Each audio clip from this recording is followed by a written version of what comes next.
We're back with more Charizard. Guess who doesn't remember what he was doing last? You guessed it. It was me.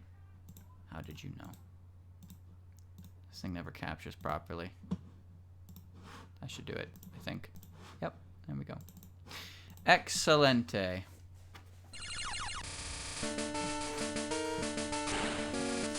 Yeah, 12 and 13 is an interesting one because 12 and 13 are easier. Well, not 12, sorry. Not 12. 13. What am I doing here exactly?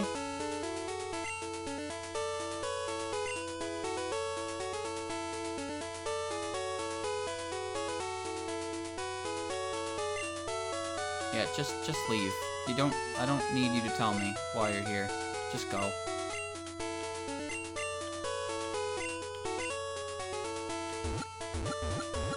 I can't go to Cinnabar. Wow, when was the last time I saved? There was no Mew, yeah.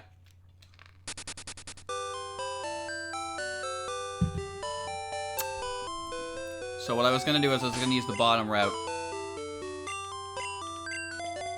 I was gonna use the bottom route to level up Rizard.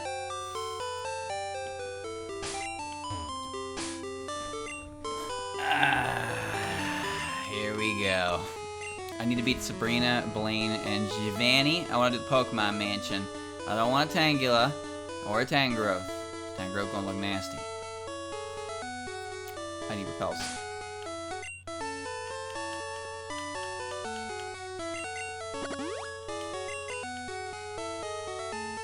Dev can't work magic. He should.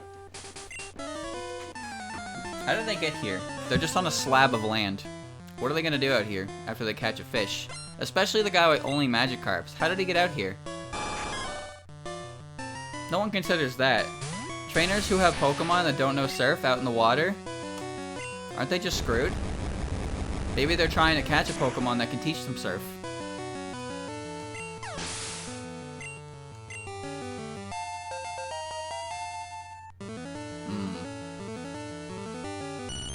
I do wonder if this is the right play.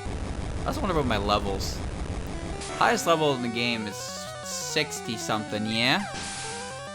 Isn't it the rival starter? It's like mid 60s. Dugong's level like 52. And Giovanni's Rhydon is level 50.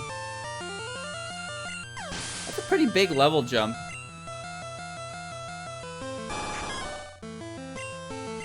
Like, that's a really big level jump. And you know how I feel about grinding. Yeah, Lorelai's like 52 to 55, I think, because her Dugong and then her... I believe it's that, because Dugong and... I think Lapras level 55 and Dugong's level 52. And then everything else is in the middle, like 53-ish. How do you know they have the Surf HM? They didn't finish the Safari Zone house. That's true, but how else would they get out here? Then again, you know what? I say that, completely neglecting the fact that there are characters in this game that are known as swimmers, who, well, much to everyone's surprise, swim.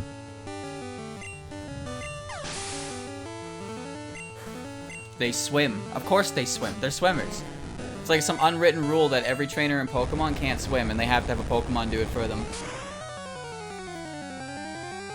This guy uses his Magikarp like stepping stones. He throws them in the water and then skips on them. It's the perfect plan. That said, this is gonna take a while. This trainer like single-handedly pumps Magikarp into the trainer pool. This guy alone. Like, couple trainers have a couple Magikarps. This guy has 6. He's like half of the amount. He might actually be. Chat, how many Magikarps are in the game for trainers? Because I'm willing to believe this guy makes up at least 50% of that number. Unless his last was Gyarados. I don't remember. I leveled up all Magikarps. No, it's 6 Magikarps. We found out that coughing was the most at 34. This is the guy who sells you a carp. The scum. Darn Magizard. I seem to only catch Magizard. He's got a shitty rod. How does the quality of the rod affect that, though? I thought it was all based on the bait you use. I don't do fishing. I think fishing's neat, though. Even if it is something that takes a very long time to actually see any form of result in. And even when you... It's like... Fishing's like turning the gacha nozzle. And then you have to wait 4 to 6 hours. On average. Maybe that's a bit too much. But you wait a long time and then the result happens. Which, when you think about it, is exactly how Azure Lane gacha works. You put the money in, and then you get something queued up. Anywhere between 20 minutes to 5.5 hours. Zarda cruel. Gross. Old Rod got shitty tackle. Probably. Seems to only be 8 Magikarp on trainers, and he has 6 of them. So he makes up 75% of the equation. I'm impressed. What's wrong with me swimming? Nothing. Nothing at all. He's like respond. What the hell? Okay, now there's something wrong with you swimming. Where'd your outfit go? What? Did the dev replace trainer sprites for the swimmers or something? What's going on here? He can swim all he wants. I ain't gonna stop him. But what's he doing here?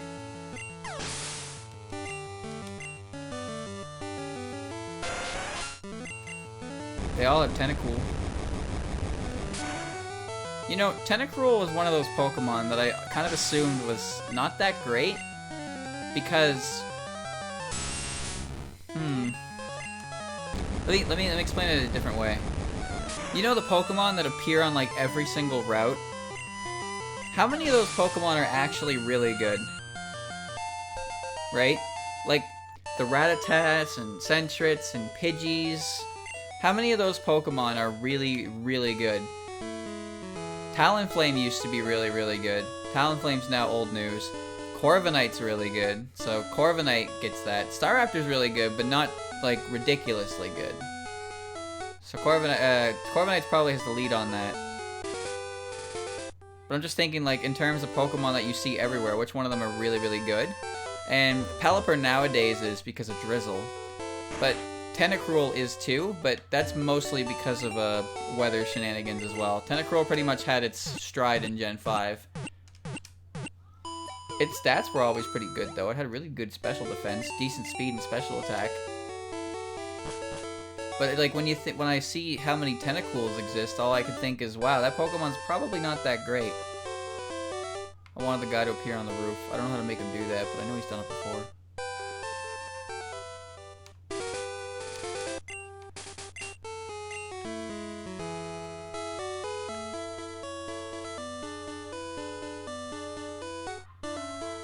Alright, let's finish all the trainers. Tentacruel was always cool. I don't deny that. It's more about him being good, right? Psychic wasn't as good as in Gen 1, Tentacruel would have been insanely good. It could have just not been poison type as well, right? Could have just been a pure water. Poliwrath sucks. Poliwrath's a terrible Pokemon. Seadra's not very good either. The best water types are part Psychic.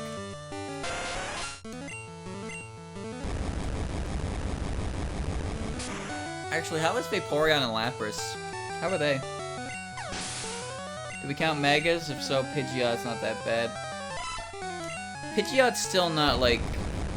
Pidgeot's still not amazing, though, right? I know it has better speed and special attack and has no guard, but... I think it ended up in UUBL for its competitive viability. Of course, that's going off Smogon, so take that what you will. But Smogon players tend to use Pokemon that will win, which, when they use good Pokemon, those Pokemon's usage goes up, which indicates that that Pokemon is good. The thing about... oh, nice. The thing about Megas is there's so many good ones, but you can only have one on the team. And when you think about having... you can either have a good Mega, or you can have a Mega that is so goddamn good it's unreasonably good. Like, there's one of the two. That Starmie is level 37. Ouch. Right?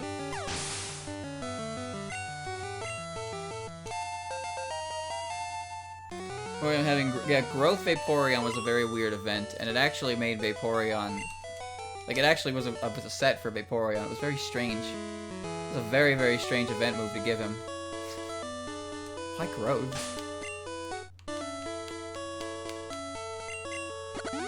Just don't want to run into a million Zardcools. There was another... Yeah, this guy. Hey, don't scare away the fish. I am the fish, though.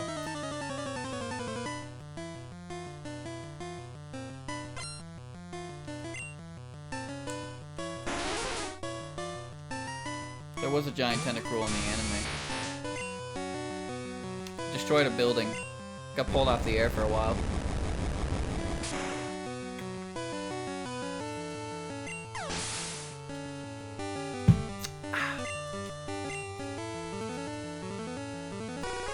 Poizard. There was an old lady with guns and like a bazooka. She was interesting. That character appeared like 5 different times throughout the anime too, as a different character each time. I guess they really just didn't want to discard the design. It's like crabby, not nice old lady who's kind of a prick and the antagonist of the episode. It's like, this is the design we're going for and you're using it. No questions asked. There are some trainers that are in the water that you just miss completely unless you go out of your way to find them. Have you ever done that before? Where you're in your post game, right? You're not, everything's done. You got level 100s. You're level in Pokemon. You're doing whatever the hell you want, and you're just in a route, and you accidentally instigate a trainer battle with a trainer that you could have swore you beaten, but like maybe you just didn't see him or something, and then you're sitting here fighting like a guy with level 20 Pokemon, and you're sending out your level 100 legendary, and it's just like, oh, missed one.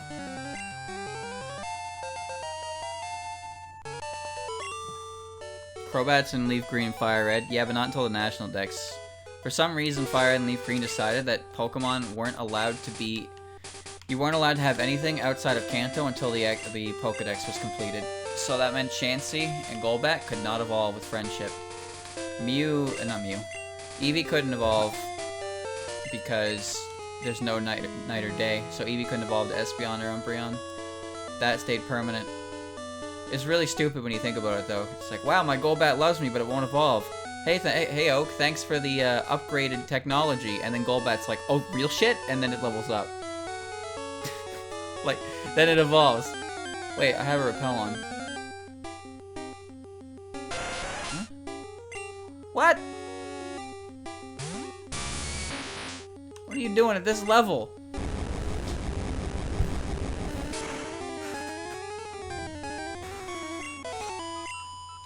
Fire and Leaf Green just did a really stupid design decision for that, I think. I also strongly dislike the 60 Pokemon requirement that it had. If you wanted to get the National Dex, you need to catch 60 Pokemon.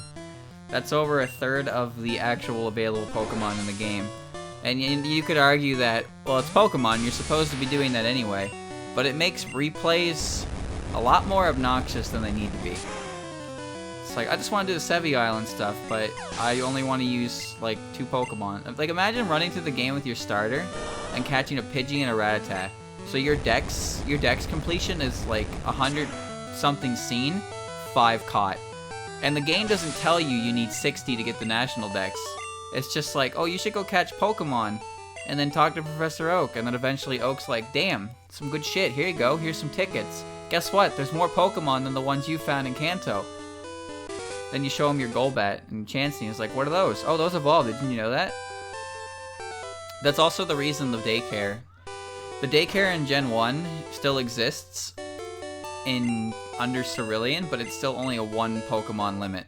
But then they made the daycare on Island 4, which you can only get after the National Dex, where you can actually start getting eggs. Stupid, I know. But the daycare location in Fire Red and Leaf Green, or just Kanto in general, is already pretty fucking stupid. So I could... No, I'm gonna head this way and get the trainers. Because I'm not gonna come through this way again anyway until Articuno, and who knows when that'll be.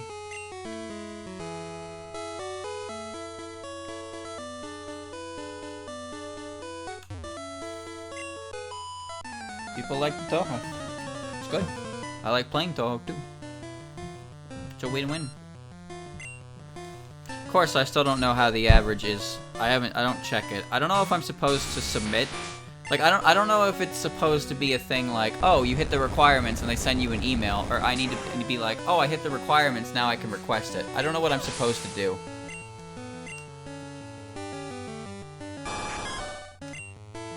So that reminds me, chat, I had a question. For YouTube, YouTube icons, like profile pictures, do they always so blurry? Because, like, I was trying to set up I was trying to get the other channel set up that I'm going to be uploading the other stuff to.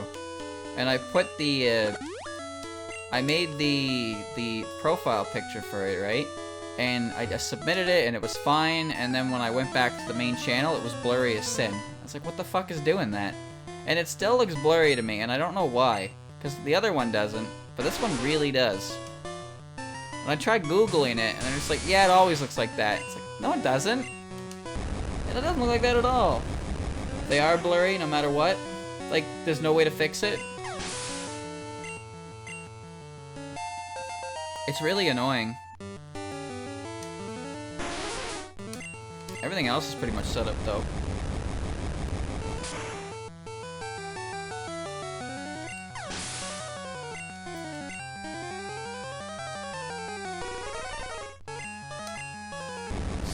Over the month. Isn't it a pain in the ass? It's so close yet so far.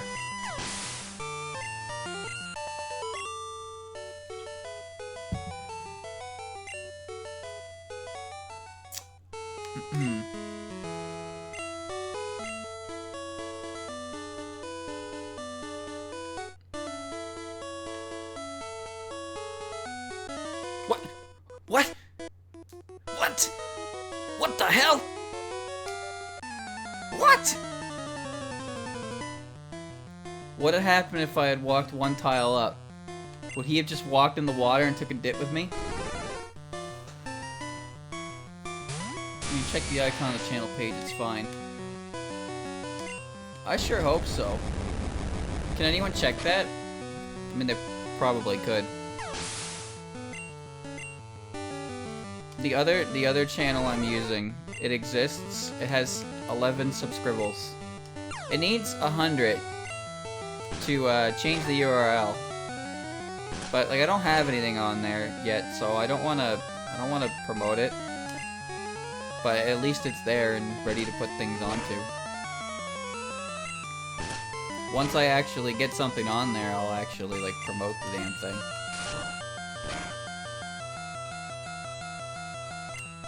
Yeah, I remember the hiker that went in the tree. Remember him?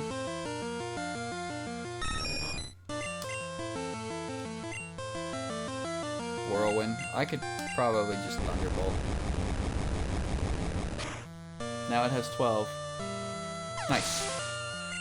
It had 11. I cleaned that out. It was the account that I made way back when. I just rebranded it, basically. Check out my buff physique. I can't. You're underwater. No one can see under the water.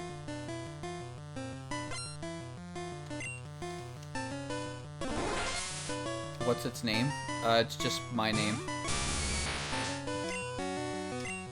That's where the scripted content I'm doing is gonna go. Once I finally get something on there, that would be nice. But things are going well. The guy I got for it sent me a sketch last night, and it looks phenomenal. And I just need to wait for the finishing details to be touched up on it, and I'll probably be able to upload it soon. Not sure when yet. Won't promise a date, but it'll be nice to put it up. That said, the other video I'm working on right now, I've been getting pretty lazy with because I keep end up playing Among Us with my friends. Like, I'm very close to finishing the audio portion, putting it all together. And the video portion will take a while, but that's to be expected. But like, I keep taking breaks to play Among Us, and then the Among Us sessions end up going for, sessions going for like 4 hours every time. Stuff like, yeah, similar to stuff like Christian. It's pretty easy, easy format. for me to go with, since, you know, it's the one that I'm most familiar with. And that's, like, that was usually the one I wanted to go with as well. No reason. There's no reason to stream Among Us. I don't have a reason to do that. We play so late in the night anyway. And it's just like, the majority of the game is just I sit in silence and do what I need to do, and then I talk when the meeting's called. Not that exciting. I don't know why it's such a big game for people to watch. It's fun to play though.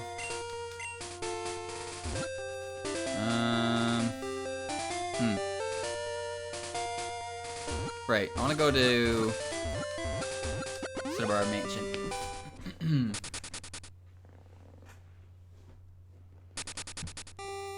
People like watching the mind games. Oh, well, whatever floats the boat, but I'm not really into the I gotta stream what's popular, because then it's just, why am I streaming it? Am I streaming it because I like it, or am I streaming it because it's popular? I don't want to do that. I do like it though, it's fun. But I just don't see a reason for me to stream it at all. There's like 70,000 other channels that are doing it, almost like religiously. If you want to watch it, then you can go there. I'm just gonna play with my friends. Just use it as a good break.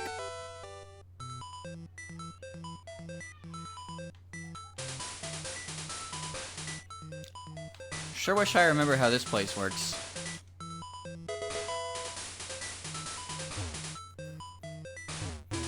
Yeah, I would love to talk about what I'm working on, but like until I put it out, I'm trying to keep a bit silent on it. Cause I have 2 videos. I have 2 videos ready. One's short, and the other one is over a half-hour long. So that's cool. But yeah, I can't put those out right away. Eventually though. This music is kind of weird.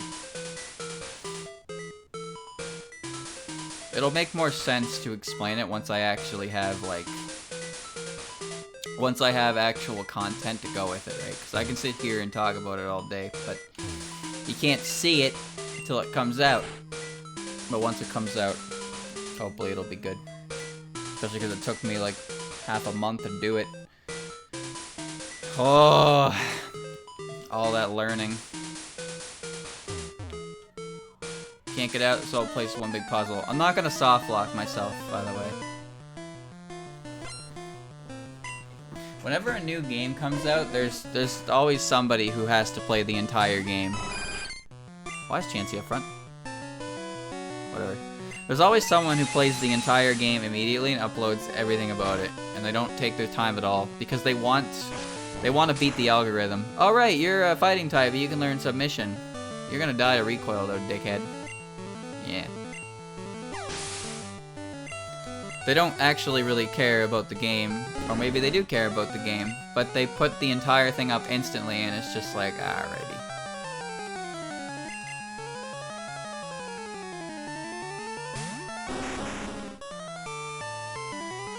You missed? That's embarrassing. It's always that dude. It's just how it is. See, some people are opportunists. And they spoil everything in the thumbnails. Yeah, those are the worst people. People who put spoilers in thumbnails are just, ugh. Ugh. Switches open and close on any sets of doors. They sure do, son. Time for the Cinnabar soft lock. Are you ready? Come on. Come on. Come on. Yeah, there it is. Nah. Yeah, if you battle that guy in that position, he won't move. So the only way out is to escape rope, dig, or faint.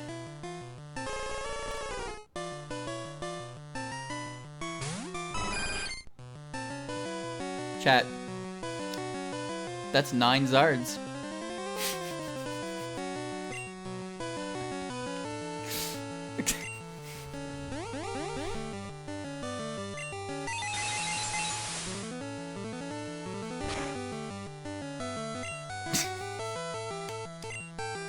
Nine Zards. What a sprite. What an absolute sprite.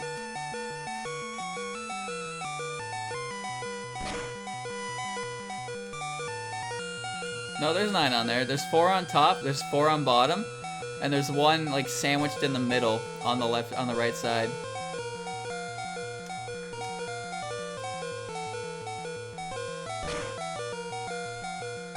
Oh, there's a special drop. A little late for that though. Good noise. God damn. 9 Zards. I don't know what I expected, but I'm not disappointed.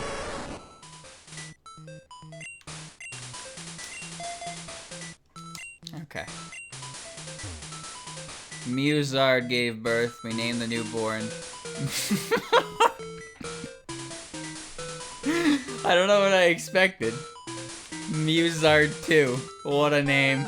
Ah, shit. What? Wheezing? Weezard! Kill it.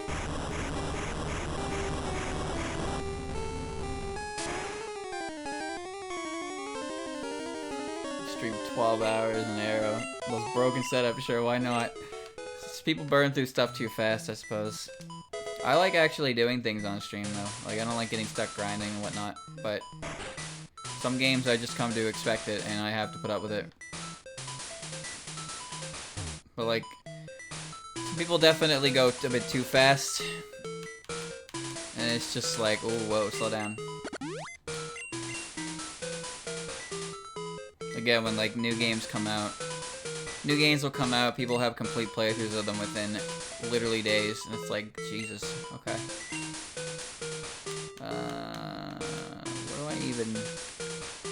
What do I even need? What do I want? I'll just use the PP up on... I don't know. That's not what I meant to do, but that was probably one of the better options anyway. Yeah, calcium. Yeah, that's fine. I'm giving that to Chansey. Here, drink. Delicious.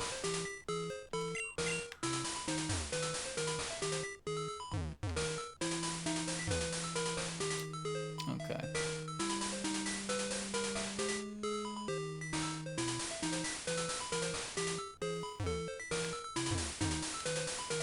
That's something that happened with Sword and Shield.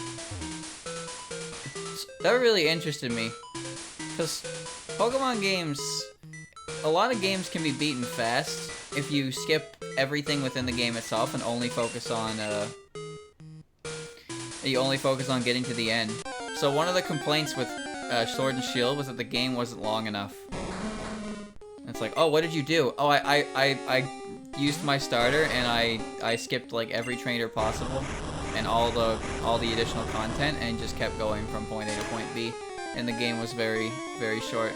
Yeah, I bet it was. When I played Sword and Shield, I spent a couple hours in the wild area because it was interesting. It was neat to me. Sure, the games, you know, old games that take hours to beat. If you're good enough, you can beat them in 15 minutes. That doesn't mean they're bad games. Doesn't mean there's not enough content in them.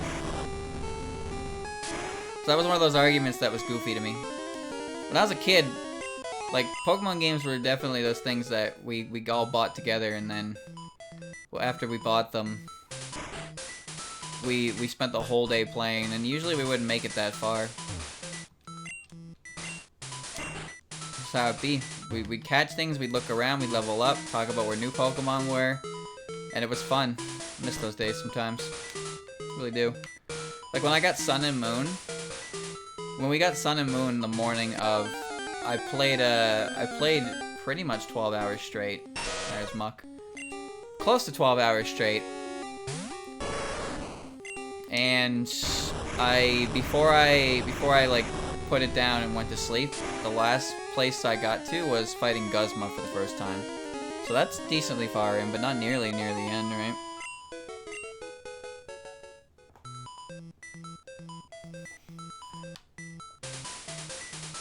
Some people are good.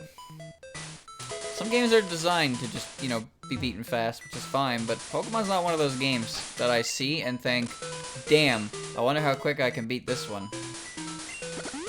There's still speedruns for it, but I think speedruns are more interesting in Pokemon, not so much for how fast they go, but for how the strategies will go. Magby? Yep. It's more so how the strategies are for getting through the trainer fights without the need of grinding, right? That's what I find interesting about Pokemon speedruns. Some of them, though, are just get to the box art legendary and then they sweep the game. That's not as entertaining.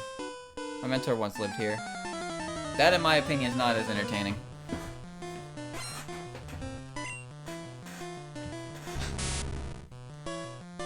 You know you can beat Breath of the Wild in like 30 minutes? Does that mean it's a bad game, though? Breath of the Wild is a game that you can rack triple digits of hours in before beating it. But you can beat it in under 1.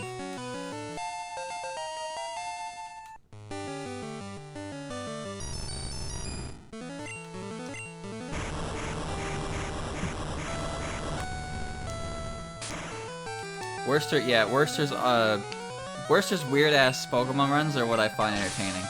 The gold print run was cool, because that was using Raikou up to a certain point, and then it was all the Frontier stuff, right? And then he did a speed run for Chikorita only in Soul Silver. And I thought that was interesting because he manipulated it to be specific for hidden power and IVs and whatnot, so we would have coverage for like everything in the game. And he did use items, but you need to. But just how he routed out every battle and like all that stuff is very intriguing to me. I think it's a lot more interesting than can I beat X Pokemon game with X Pokemon? And it's like, well, this trainer is really hard, but if I grind really, really hard, then I can just win. Like, okay. Okay. The fact that it's considered a speed run, like when Worcester considered it a speed run, so he does it quickly, right? All in one go. He doesn't like, oh, what do I need to do? He routes it all out and then applies it. That's what I find interesting about his runs. He finished the Meganium one now, and he hasn't streamed in a while, so I'm wondering what his next big project will be. Because the Gold Prince one took a couple months, and it was quite entertaining. Also, the fact that he routed out 16 sets of Battle Hall properly to be done, holy shit, dude. That probably took a long time. Wow, I do not know where I'm going in here. I just put on a rappel. Reason.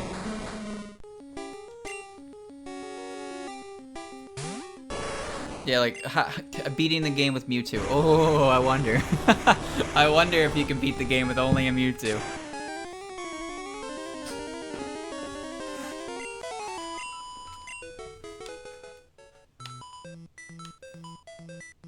There's a pretty damn good reason Christian doesn't do those videos anymore. Because all the creativity and interest in it has been sucked and drained. Absolutely removed from it. Fucking syringed. And now it's just a cash grab. It gets views. It gets views. But that's not why he did it in the first place. He didn't beat the game with Ditto because it was going to make people watch. He did it because he thought it was a stupid idea and wanted to see if it was possible. And now people know. People know. You take the idea and leave out the heart and soul. It's a sad sight.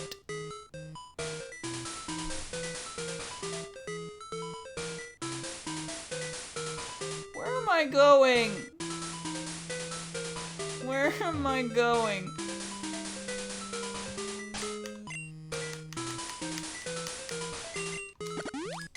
This is probably frustrating to watch, but I legitimately don't remember how this place works. I don't remember how this place works.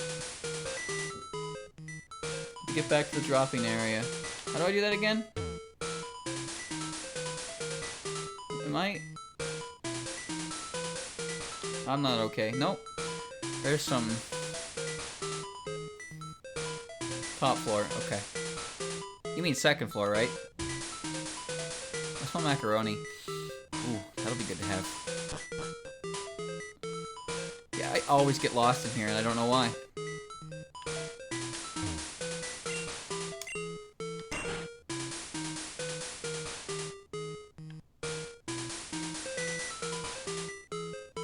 Now what? I gotta go up that staircase, that's what it is. What? Oh, wait, what? Where am I?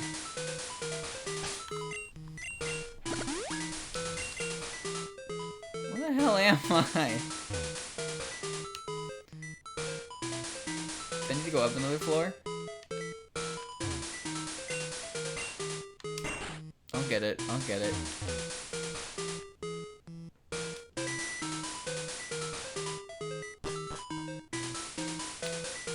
Okay. Now everybody, hold on. Hold on. I'm gonna run the brain. Okay, down here.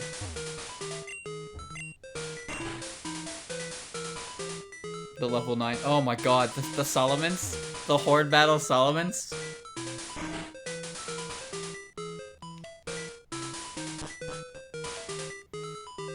I know what you're talking about too. In Sun and Moon.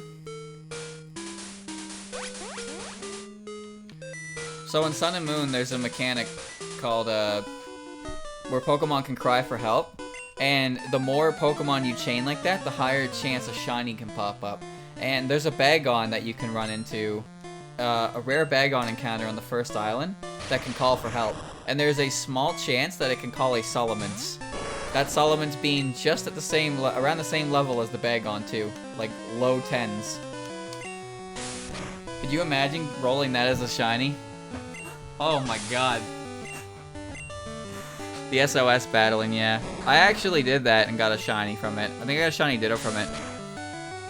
Because it also had, I believe it also makes it possible to get hidden abilities too. So yeah, you can get a level 9 Solomons. Its catch rate's poopy butts, but it's possible. And yeah, if you roll it enough times, you can proc a shiny.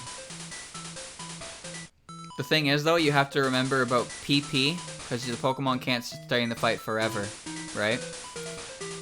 But the chances go up for each individual knockout, and you can force a call for help every single turn if you use an Adrenaline Orb. I think I did that for Minior as well. Minior and Ditto. I might have tried for Beldum, but that's hard to do. You need a Ghost type.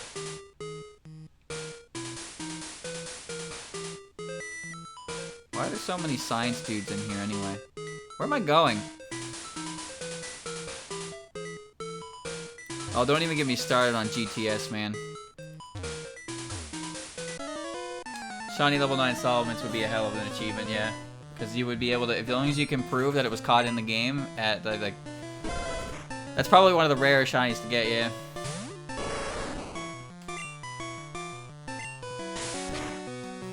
I haven't played Shield in a long time. Just don't have any interest in picking it up. I haven't played Smash in a while either. Like I stream and then I work on my videos now. And then when I need a break, I take a break. A couple days ago, I had a desire to play Binding of Isaac again, though. TM Blizzard and TM Ice Beam are in here. So I played a run of Binding of Isaac, and it was truly amazing. I took a paralysis pill, and then a spider hit me and killed me. I was like, ah, I missed these. That game's fun. I like that game, and I do hope that that game that was supposed to come out a fucking year ago happens sooner rather than later. I can finally play it again with new content. I don't know why I have a shiny stone now. What am I gonna do with that? I don't even know who that would evolve.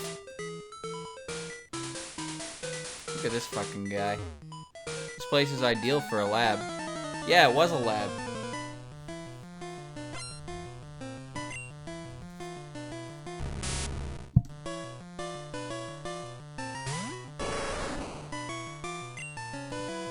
GTS was awful because when you go on GTS, you can look for any Pokemon in the entire game and someone will be requesting a max level legendary or a legendary below level 10. No matter what the Pokemon was. It did not matter. If you wanted a Caterpie, if you wanted a starter, if you wanted like a Rattata, no matter what you wanted, somebody wanted something so unbelievably unreasonable that you would never actually trade. Ever.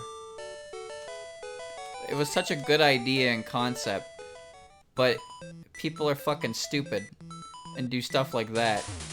And it's just like, you ruined it for everyone. I want to trade. I need a version exclusive Pokemon. How do I get it? This is how. I think Wonder Trade is great though.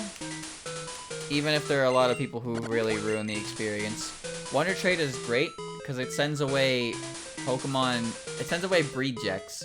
So you have Pokemon that are low level with egg moves, proper natures, proper IVs to use as building blocks for your, for breeding. And there's a lot of variety in there. But then some people are just like, I caught a Pidgey in level 2 and I want it, no, I don't want it anymore. So I'm gonna get rid of it. Where did I pick up a Carbos? One of these is the key and the other one's Solar Beam. There's the key. No more room for items. I'm out of room, dog.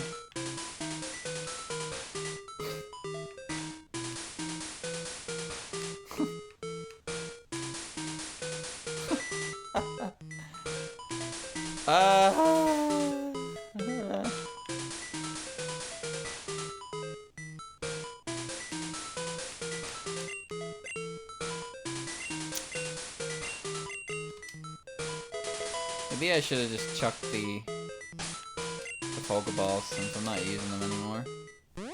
Toss the Master Ball. No, I have to catch Muzard too. He's the final boss of Pokemon. There goes that elixir though, that sucks. So I don't need Blizzard or Solar Beam, but I picked them up anyway because I don't know. So let's get rid of them.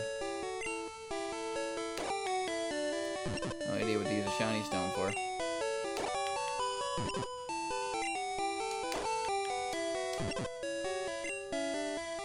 Wish I didn't go all the way back up to the top when everything I want to get rid of is at the bottom.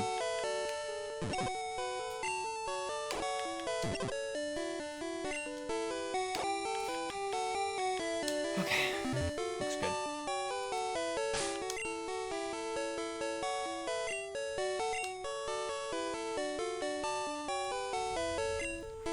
So, who do we fight first?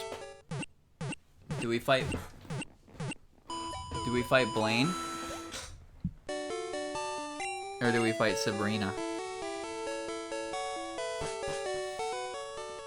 I'm gonna do Sabrina first, keep it in order.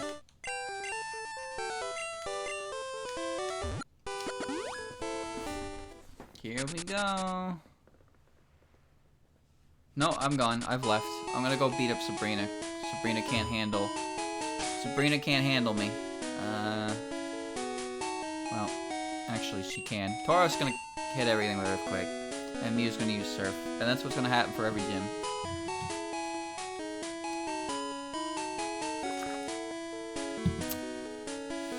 Yeah, Wonder Trade was a good concept. You know what is kind of upsetting that never came back? You know that thing in What are you looking up there? That thing that was in X and Y on the bottom screen, where it would just give you a bunch of information on different trainers, and you could literally just click someone and be like, yo, you want to like trade, or yo, you want to battle, and you could just set up multi-battles and stuff, and it's like, that's really cool. You can just invite random people to battle at any time, and if someone was game, then fuck yeah, go for it, why not? They didn't bring that back.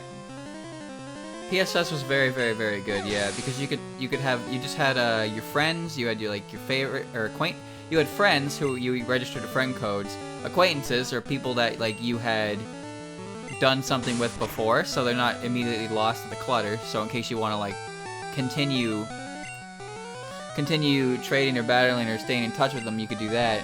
And then everything else was just general populace at the bottom of the screen. It's like, here's a bunch of people, and maybe they want to battle, maybe they don't. Like, it was a really good system. It was important for that too because of the friend safaris. The friend safaris were a big deal. That's how you got Dittos and that. Dittos and starters with their hidden abilities. That's also how you got Gale Wing's Talonflame, which is a mistake. It was a good system of organization. And then guess what Game Freak did? And got rid of it. They play with friends very easy and convenient. Yep, because they were just there.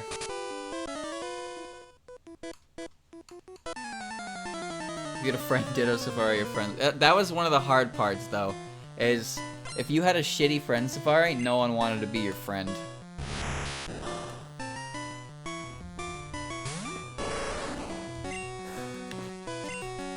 But the thing was, as long as you got their friend Safari, you kept it. Even if they deleted you and you still had their friend code, it would still keep it. The game also had a way of locking as well. So every friend Safari has 3 Pokemon in it. But the 3rd Pokemon only becomes available if the trainer in question has beaten the Elite Four. And Ditto was in that 3rd slot. The Kanto starters were there too, as were the Kalos starters.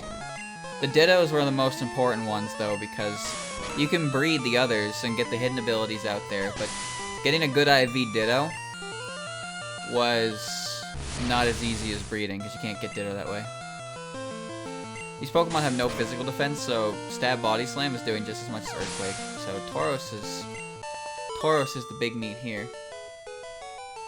Yeah, Friend Safaris also have a ridiculously increased rate of shinies, and I can say that because I ran into 2 in a row. I was over at a friend's place for the night, and we were just getting Friend Safaris from strangers. Because, you know, the thing that was really golden about it was that if you did something with a random person, it would put them in the acquaintance list. If you did something with an acquaintance, the game would ask you if you wanted to register them as a friend. That is so good. That was so perfect. Because it was just like, oh, you want them as a friend? Yes. I don't need to put any random bullshit code in and like communicate with them somehow through the internet to get what I need, right? It was just, the game just gave you that option, unless someone turned it off, in which case, fuck them. But I did that with someone, and they had a ground one, and I went in there, ran into a Camerupt. It was shiny, and I was like, holy shit, a shiny Camerupt. And then I caught it, and then the next Pokemon I ran into was a shiny Camerupt. And I was like, what? How's that even possible? Like, I legitimately believed for a second that the Friend Safari was full of them. And then the next Pokemon was a regular Camerupt. I was like, oh, okay. So yeah, I ran into 2 shinies. A shiny Camerupt to do a shiny Camerupt.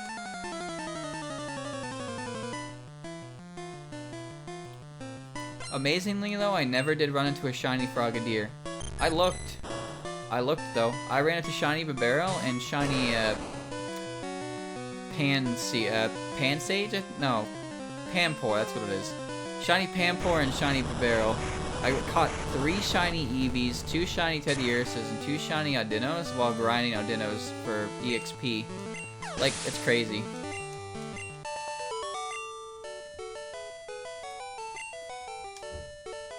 The wackest experience I've had with a shiny though was, you know the route where you catch Honedge? There's only one route in the game you can catch it. It's above the daycare. So I was hanging by the daycare, right? And I thought, shiny Honedge is pretty cool. I want one. So I went up, I went into the grass, and 3 encounters later, on my first encounter with a Honedge, it was shiny. And I was like, oh shit, look at that. So, you know, that doesn't happen to people. People don't get to just decide they want a shiny of a Pokemon and then find it in the wild. That's never happened. Ever. And it should never happen. But it did happen. Yep, the same place you find Esper. The grass is out of the way.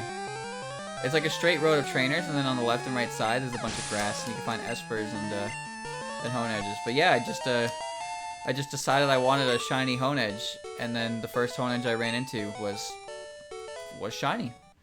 I was like, alright, this is mine now. And I caught it. It wasn't good, because it wasn't bred, but friend of mine was trying so hard to breed shiny Honedge, and I was just like, alright, well, I'll just catch it. Why not? And I did. Good shiny luck as a youngin'. No, no, no, no, no, no, no, no, no, no, no, no, no, no, no, no, no, no, no, no. That shiny luck came from a whole generation of fucking nothing. My first shiny that I ever actually caught was a shiny Starly that I chained for in Pearl and Diamond. I never ever once ran into a shiny in Generation 3. And I don't count Generation 2. Nothing. Never once found a shiny. My first shiny I ever found in the wild was Shaman. I was trying to get a Modest Nature Shaman and I didn't have a Synchronize ability. So I kept soft resetting, throwing the Master Ball and checking. And then after 11 soft resets it was shiny and I was like, oh, okay. So I threw a Master Ball at it. Turns out it was Rash Nature, which wasn't bad. It got what I wanted and I had a shiny Shaman. I was like, that's cool. That's my first shiny I ever found in the wild without using any methods of making shinies appear. And then I got into Masada breeding in Gen 5 and that's pretty much that. The only shinies I got in Gen 4 were a Luxray, a Staraptor, and that Shaman. I could never get another shiny after that. Except actually I ran into a shiny Psyduck in a Pearl after I started a new game. That Psyduck was bad, but it was there. And then when Gen 6 was like, yeah, everyone gets shinies now, I guess. And then I started really benefiting. I just started benefiting immensely. And I just kept getting a bunch of junk shinies. My record on Masada method breeding, though, was 3 eggs. I wanted a shiny Yenma. And what I do is I get the Ditto, I get the 6 IV Ditto, I get the 5 IV of the other Pokemon, and then I just go at it. So I got the Yenma. The Yenma was good. And then 3 eggs later, the Yenma was done. I was like, oh, cool. Then I get a shiny Shellos. No, Andrew ran into a shiny Gastrodon, though. This is fun. I'm just gonna keep going on a loop for the next hour. Maybe 2. Andrew ran into a shiny Gastrodon and a shiny Machoke.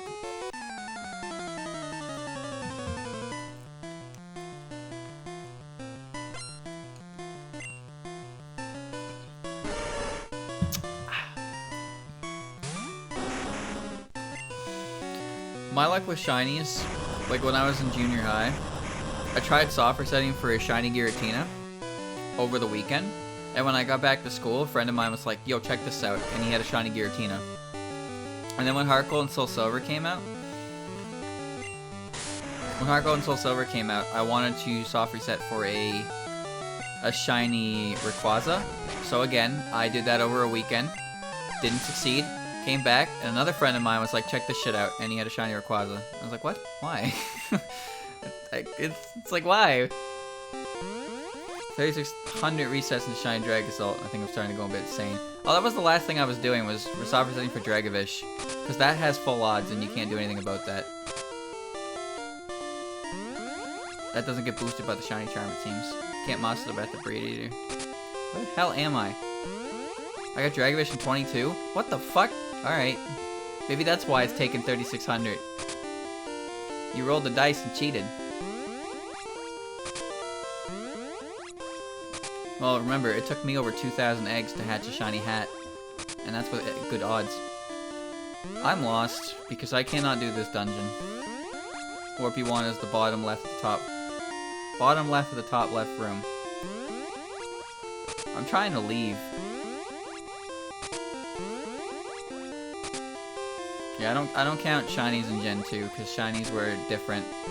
They were actually dependent on stats, as opposed to just raw.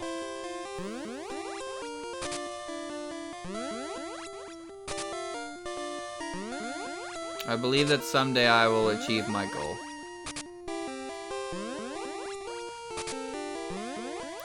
Bottom left of the top left room. Good enough. Okay. I had a vision of your arrival. I had a psychic power since I was a child. I first learned to bend spoons with my mind. I just like fighting, but if you wish, I will show you my powers. Yes.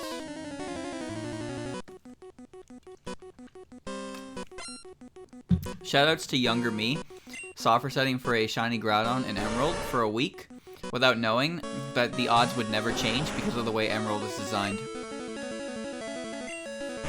Oh me, oh my. That was a week lost. I'd laugh about it, but it hurt. Shiny Sigilid, and I hate that thing. My friend ran into a Shiny Sigilid. I actually really like that Pokemon. I think it's really cool. Mr. Zard.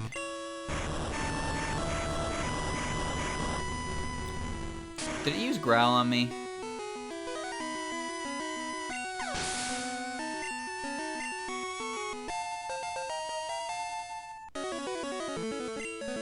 Fire Punch. Why the hell would I need Fire Punch? No. Zardomoth. You're Poison Fire, aren't you?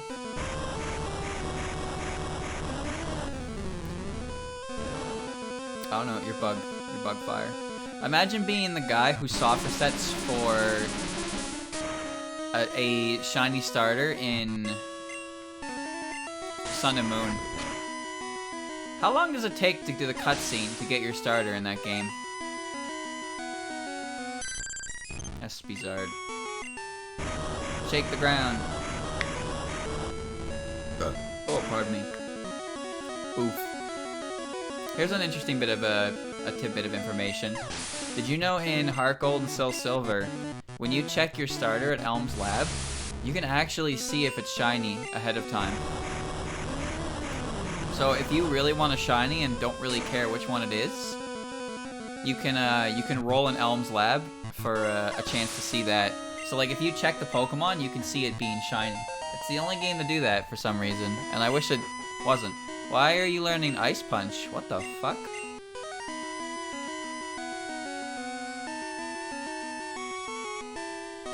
That's so good!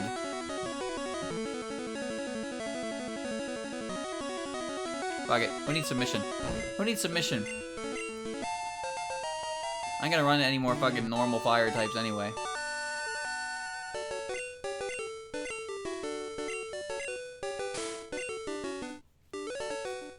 Someone got both a shiny Cyndaquil and Totodile. At the same time, it's like seeing... That's like seeing, what is this, Psywave? Why do you have Psywave when someone in town gives Psychic? Seeing two shinies in a horde battle is rough. Alright, how do I leave?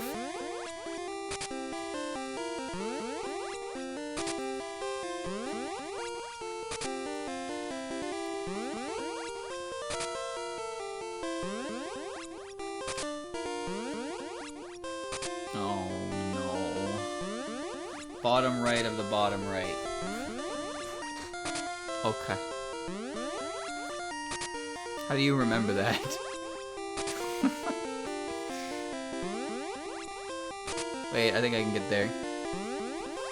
There we go. I hate teleporters. Are there carnivore Pokemon? There's a Pokemon called Carnivine. But yes, there are Pokemon that eat other Pokemon. Heatmore, for example, eats Durants. It is an anteater as well. It's been remade many times. Yeah, but so has the Pokemon Mansion, and I still don't remember how that works. Why did I walk to the Pokemon Center when I could have just flew to Cinnabar and healed there? Just gonna box Psywave, I don't need it. Do I need the secret key to get into Giovanni's gym? I always assumed I did, because it was locked, and I assumed the secret key was what made it happen. But it doesn't make sense the secret key would open the door, but I never even really considered it. That's foolish. Yeah, Psywave has a chance of being good, but that doesn't mean it's a good move. Otherwise, people would run Magnitude over Earthquake. Alright. Here we go. Fly away. Now everything in this gym is going to be weak to Surf, Earthquake, and Rock Slide. Chansey has none of those, though. Touch Psy is 50 to 150% of your level. Is it? In Crystal Kaizo, they changed it. Crystal Kaizo, they changed it, so it's set damage based on your level. So Chansey ran Psywave, Thunder Wave, Soft Boiled, and always had damage. And the reason Psywave instead of Seismic Toss is because you couldn't lame it out, right? Charizard quiz, get it right and the door opens to the next room. Get it wrong and face trainer if you want to conserve your Charizard for the gym later. Get it right, here we go. Zardapi evolves into Zarda free. Yes. You're absolutely correct. Well, I'm free. Technically no, because it evolves into Zardapod first. I was a thief, but I became straight as a trainer. Yet his trainer class is still burglar anyway. Yeah, that makes sense, right?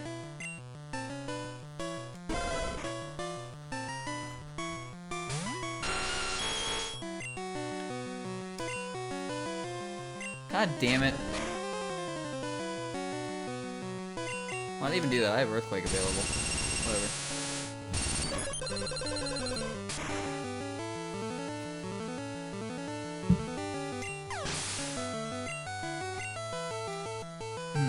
The accuracy was changed. Yeah, Crystal Kaiser did a few changes. Like, it made Ancient Power a base 100 move. I remember Blue Kaizo made 2-turn moves, 1-turn moves.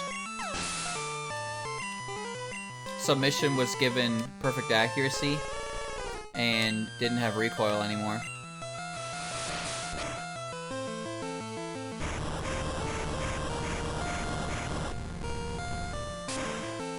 So, Self-Destruct and Explosion were given 1 PP each. I'm sure there were a few others, but most of those changes were not meant... Most of those changes were probably changed to make the game harder for you, not better. But it's impossible to avoid... What the fuck? It's impossible to avoid... like, not letting the trainers use it, right? Like, you can make a move better because you're going to give it to a lot of NPCs, but you can't make the move worse for the trainer. You got to keep it equal. No bullshit. Some moves have 3 PP. Yeah, some of them are bad. Christian was going to do Blue Kaizo next week. Why? Why does he want to do that?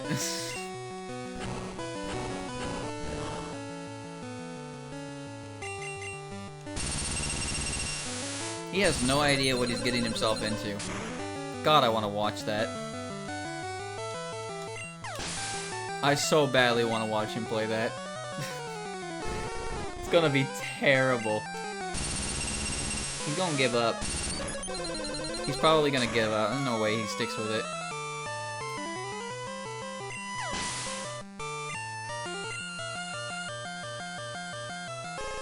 There's too many 9-Zards. 9-Zard's too powerful. Next month in 2 weeks. You didn't have to say that, man. It was the beginning of September 2 weeks ago. The door didn't even open. What? Charizard quiz, get it. If you want to conserve your get it right. There are 9 certified Charizard League badges. Yeah, there are. Yeah, sorry, bad call. You can't win. I've studied Charizard totally. If there aren't 9, then how come Gary had 10? Who am I supposed to believe here? Blaine? Or Gary? Onizard. I don't like Lennon.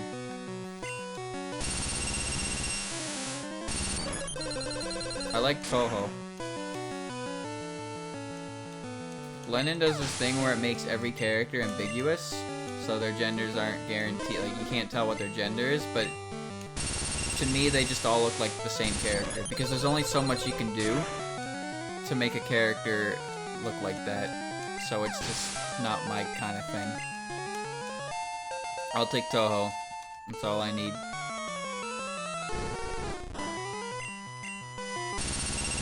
Unofficial gyms.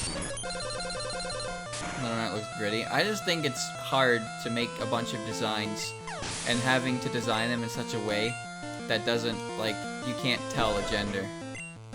That's tough. So a lot of the designs are gonna look real samey. Even if, you know, Zun's not a master himself by any means, but his characters are decorated enough to be different to a point where you can recognize them. Alright, get the hell out of my way. I don't know why I'm even checking these quizzes. Sardwag evolves 3 times. Yeah, it does. It evolves into Poliwhirl, and then Poliwhirl can evolve into Poliwrath or evolve into Polytoad. So it can evolve 3 different times. 3 different ways, not times. Close enough. Will I do Seiho? Maybe. Maybe. Kind of interested in it because of Toho Soccer. And there is crossover with Toho stuff. But no immediate interest. That's for sure. There's some history in there though. I'll have to check that out sometime, but no rush. Takes me a hot year to get off the... Like, every time I get stopped in this gym, I hold the stick in a direction. It's like playing in a leg. Nothing goes in for a solid 2 seconds. Are thunder moves effective against ground element type Charizard? Yes. Sorry, bad call. Alright, then explain how Pikachu took down a Rhydon with a Thunderbolt.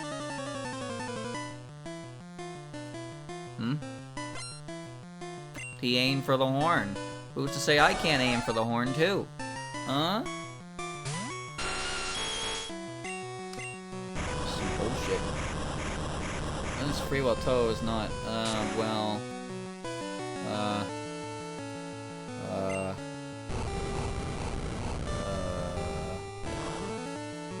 Ben. Somebody copy the save files. It takes... Yeah, I can just send you the folder. Do you want it now? Well, not right now, but...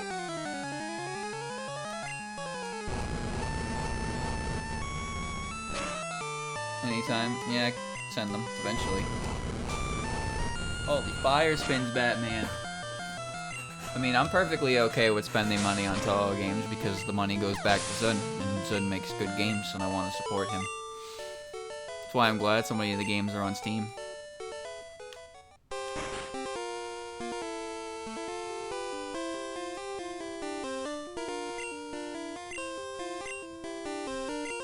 Where's Tombstoney? Is it this one?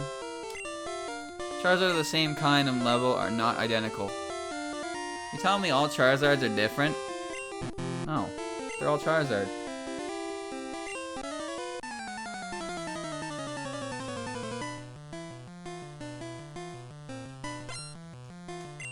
"25 years? Toho 1 came out in 1997, and development started in 1995. So... yeah, Toho Project is simultaneously 1 year younger than me and 1 year older than me. I'll be 24 this year. So 25 years or 23 years. Pick your favorite. Going off development, 25. Going off release, 23.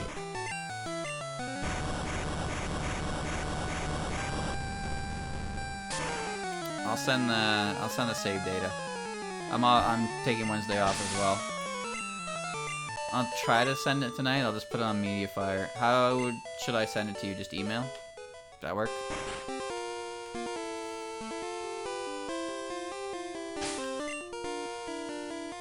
I'm assuming people are counting it from 1997. It's weird. It's weird because 1995 is when it was being worked on. 1996 is when it was shown off to the public, and then 1997 is when the game actually released. So there are 3 different years incorporated in there, so I don't know which one is supposed to be the year of. It really do be like that.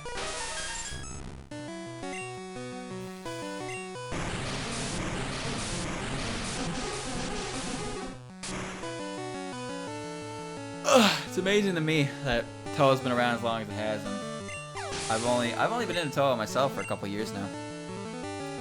Probably just below 3. But there's so many things back in the height of its popularity with 2009 and stuff, right? The big boom. 2002 had Toho 6, 2007 with Toho 8, and then like it just kept going. It just rode the train super hard. Zun's pretty smart. He knew that when he knew when he needed to adjust for the changing of times, and then he did.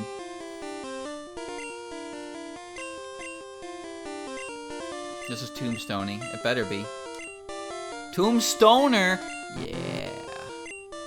Yeah, that's a powerful move. No, not this again. They consider this the 25th anniversary. Then they're counting the initial development then. I blame.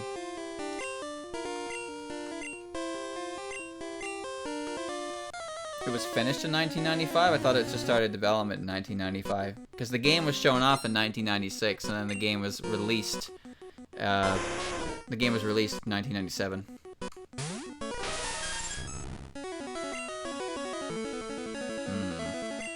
Press surf and win!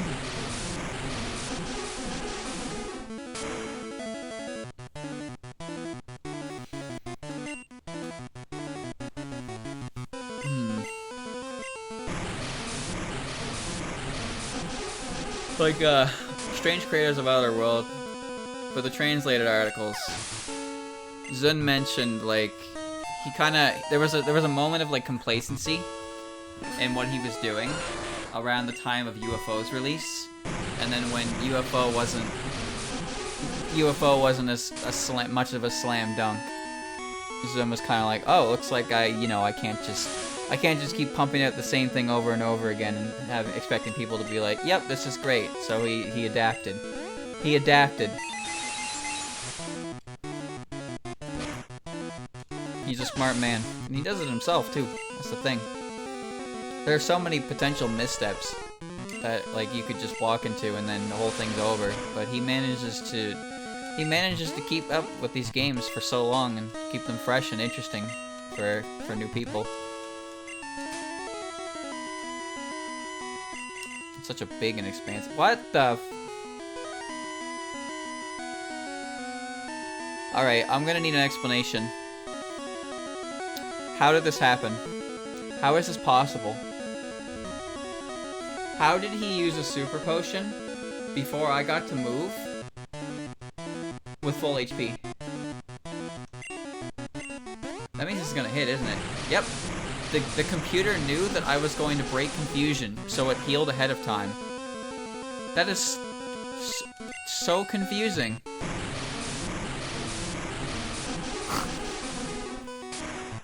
Jamie does his regular potions. He has a super potion!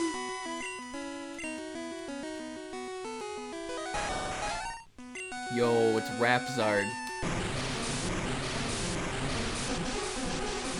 Supposed to drop his literal fire mixtape.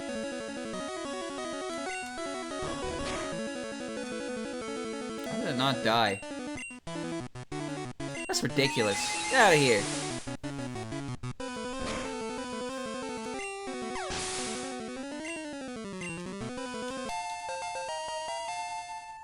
Ay, ay, ay. Zard Mortar. Damn, boy, he thick, boy. Oh no, I'm dead. You really pressed Confuse Ray? You're dead. Mew, you suck. You did it again! Mew! What? What? What is this battle? This is the worst battle ever. Whatever, I win. You lose, I'm the best. I have burnt out. You have earned the volcano badge! The volcano badge heightens the special abilities of your Charizard. Here, you can have this too. That's Fire Blast. Teach you to fire type Charizard, Charmeleon, or Ponyzard would be good bets. That is the worst recommendation possible. This gym is lagging so badly, and it's really strange. Like, when I stopped there after walking down from Blaine, I didn't let go of the stick, but I wasn't moving.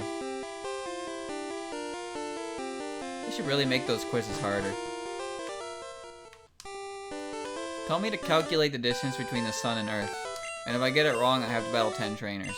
That's how you do Kaizo.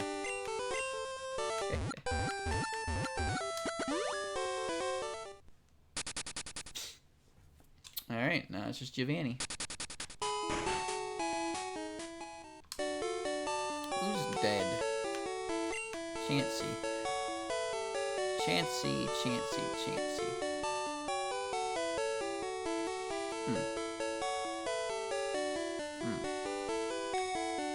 What's Chansey have? Ice Beam, Thunderbolt, Psychic. No, why not? Ice Beam will help. Well, I run Defining type, so I gotta run away. But I have Psychic, so I can just kill them first. Unfair Castlevania? That's just Castlevania. What do they call that? Castlevania 3.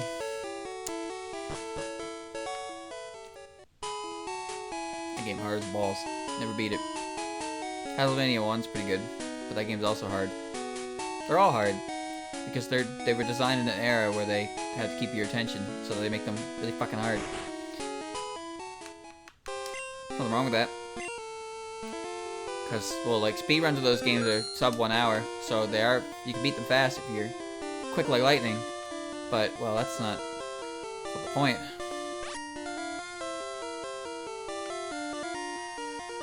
Game takes me about an hour and a half, 2 hours beat.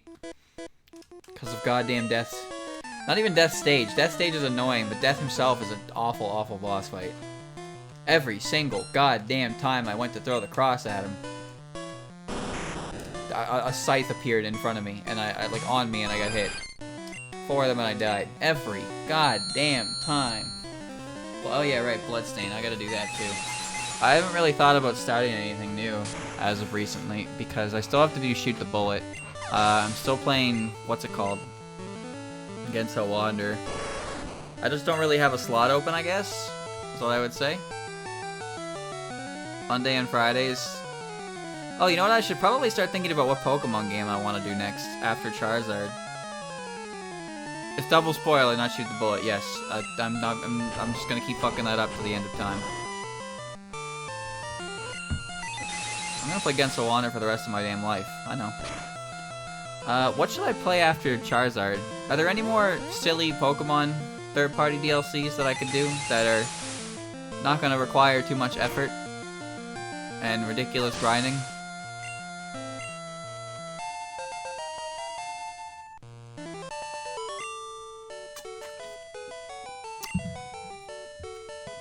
Just looking for something stupid and easy. And not too long. I went with this one because this one's silly, but it has a surprising level of care and depth to it for how silly it is.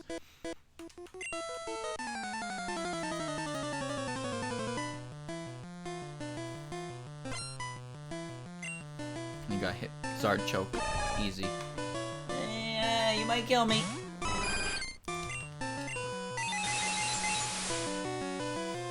Something stupid and simple. That's all I need. So I'm probably gonna finish this next time I play it.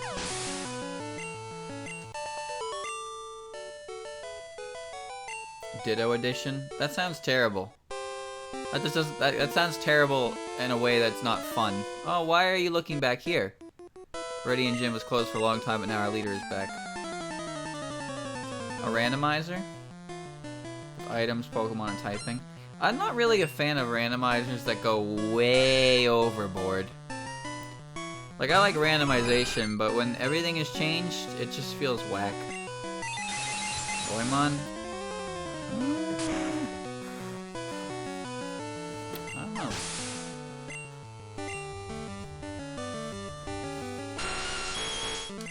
Big Zard. Poison Sting. Unbelievable! I'm gonna die for this. I'm gonna die for this.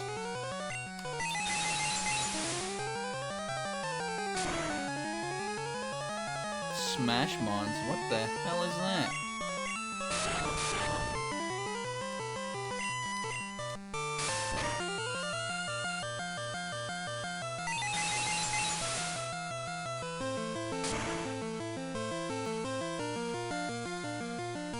think I'd rather drink from the septic tank than play Dark Rising. Nexomon. Nope. I don't know much about anything involving third-party DLC Pokemon. My knowledge is basically just with the vanilla stuff and a couple big name ones like Light Platinum and whatnot.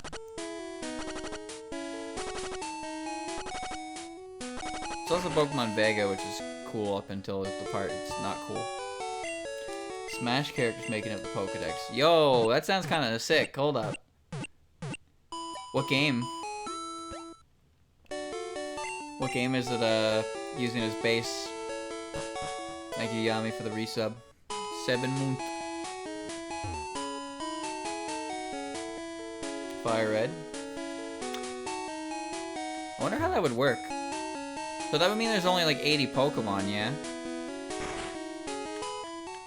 Or are they like how does that work? I'm actually very curious about this. This seems kind of cool. I wouldn't mind getting that. Oh shit. Alright, trainer time. Thank you, Damo, for gifting the sub. 2 to way to 200. Probably works the way Toemon does. Style based. So you get them and you can change them to a certain style.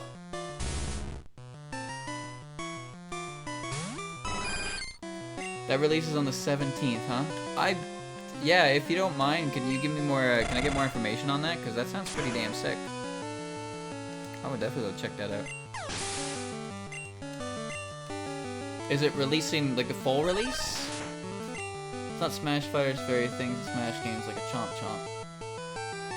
You mean wait, like Chain Chomp? Is that what you mean? Okay, so it's not only fighters, it's just a bunch of things. Assist trophies and whatnot as well. What about the actual Pokemon? Does that mean Pikachu's in it? Like that would mean Pikachu's in it, yeah? And yeah, is it a full release? Is it a full release or is it a like a demo? Because I still really want to try it because it sounds really cool.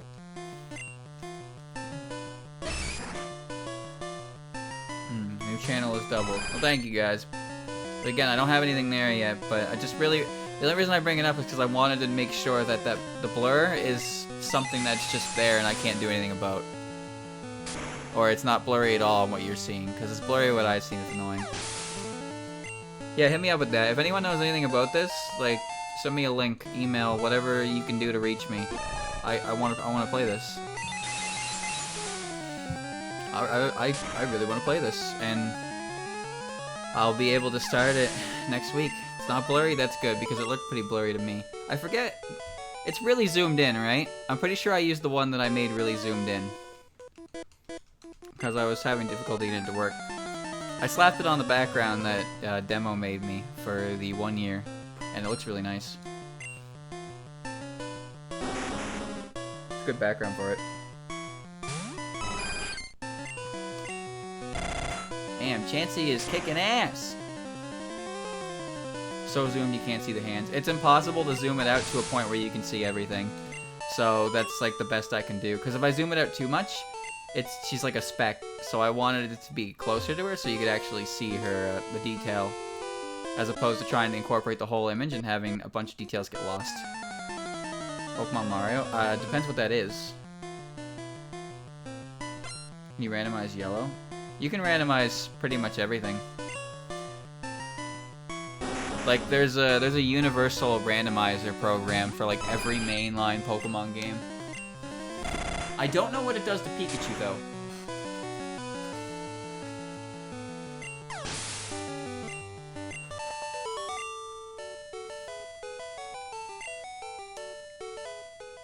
Oh, we'll bench Pikachu anyway. Ah, Heartless. I see. I'm the Karate King. Okay. The Pikachu's pretty bad though, because it's just Pikachu. With no special abilities, and you can't evolve it. What's the point? I've heard of the DBZ one, yeah, but I don't know if I was particularly interested in that one. Pikachu's not a very good Pokemon generally, yeah. That's why he has the Light Ball. But in Gen 1, the only thing Pikachu can do is Thunderbolt. That's literally it. Has nothing else. Like in other games, it at least gets some form of extra firepower, and with the Light Ball, the DBZ one is very easy. I'm not as big into DBZ as I am into Toho, but the DBZ one wouldn't be terrible, I suppose. It'd be neat to check out. But I'm pretty sure that's also Fire Red Leaf Green. And I'm really interested in the Smash one because I'm a much bigger fan of Smash Bros. It'll also give me an excuse to talk about Smash Bros. And have it be contextual, as opposed to just me and Andrew rambling about shit in Smash Brothers, and then people not understanding because they don't play themselves or are very casual. Digimon? Oh god. Oh, my Digimon knowledge is very crusty. Alright, here we are. Hello, Giovanni.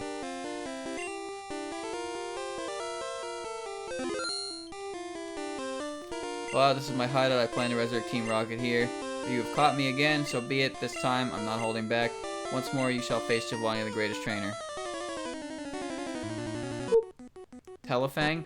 Are you trying to kill me?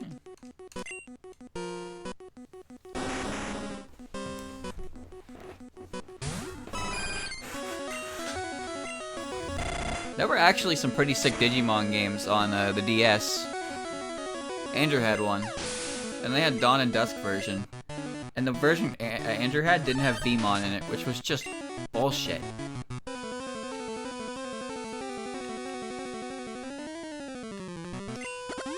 Guard Spec. Oh, good thing I didn't use Thunderwave.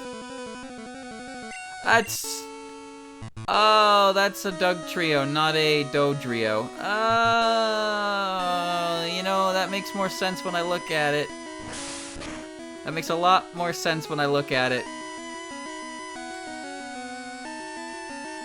I know what it is. He's supposed to have 5 Pokemon.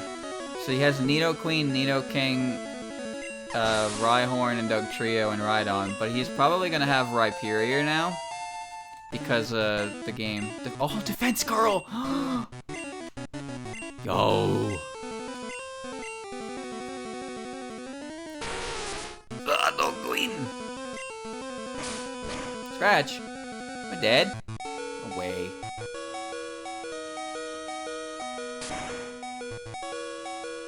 He died and died.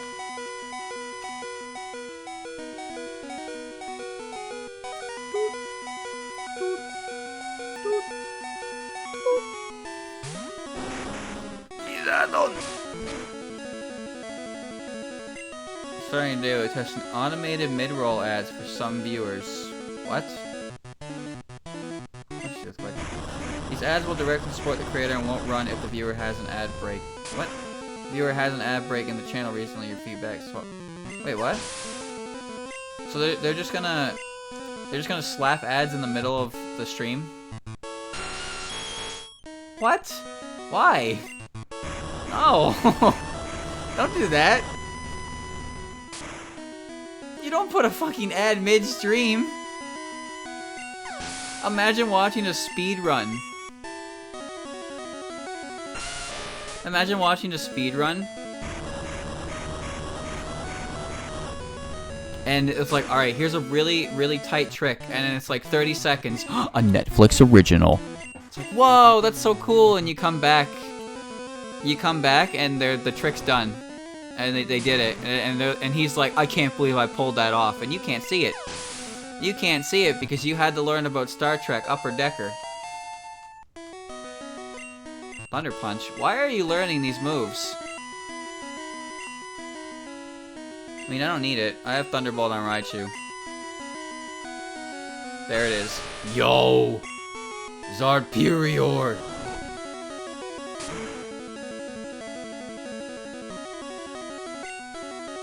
Oh, I got a crit. Nice. Yeah, no, mid-roll ads on a Twitch stream is a terrible idea. Because that's just gonna interrupt everything. You know why mid-roll ads are okay on YouTube videos? Is because you get the place where they show up. Your Vitamix Charizard of any level obey as evidence your master Charizard. With it, you can enter the Charizard League and get my gift to your Charizard. Yeah. Visual will take out Charizard with just one hit. Made it when I ran the gym here too long ago. Having lost, I cannot face my underlings. Team Rocket is finished forever. I will dedicate my life to the study of Charizard. Let us meet again someday. Farewell.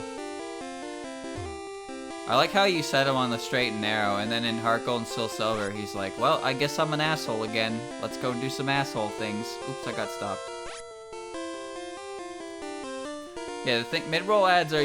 People usually design their videos in a way that if they're going to run mid-roll ads, they put them somewhere where it's non-intrusive to the content.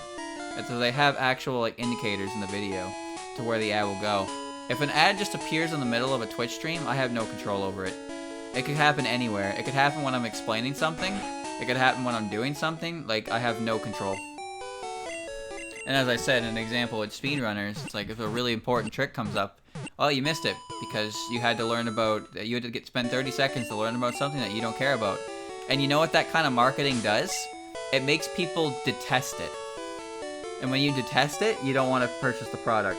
All you're doing is hurting business with that. It's a really shitty idea. I don't understand it.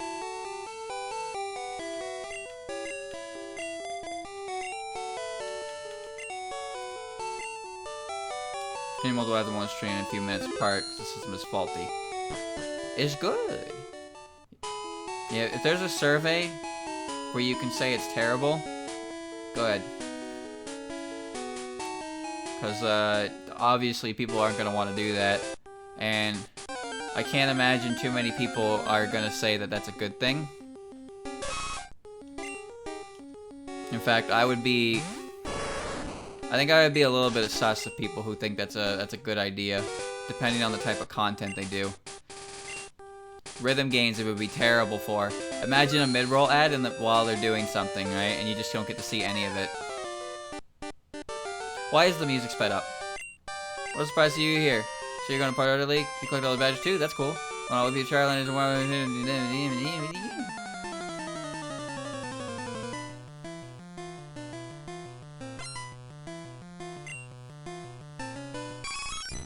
Eazard! I could have sworn he'd have a Pidgeot. Maybe it's going to like his yellow team? Whatever, it's an Eevee. Yeah, dead.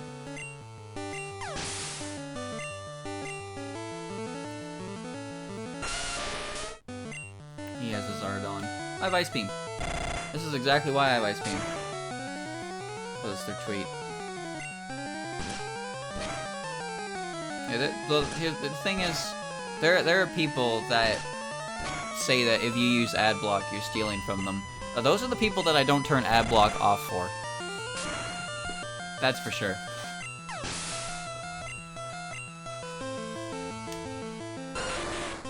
You're stealing money from me by using ad block. Oh, nice Gen 1 miss.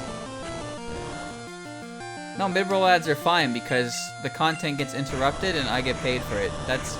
Is that what you want? Is that what you want? That's not what I want. That's not what I want at all.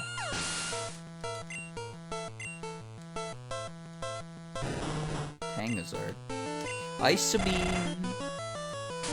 Oopsie whoopsie, guess I'm a thief. That's how it be though. That's how it be.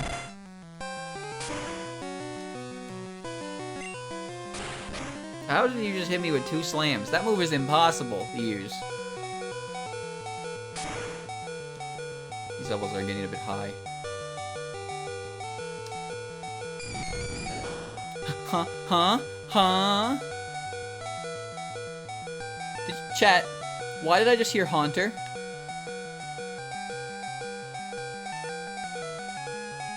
Why did Alakazam turn to Haunter in the red? What's that about? That was Ghastly? Oh. Well, point still stands. That was Alakazam. Blastozard! Dude, it's level 53. If that crits, I win. Ah!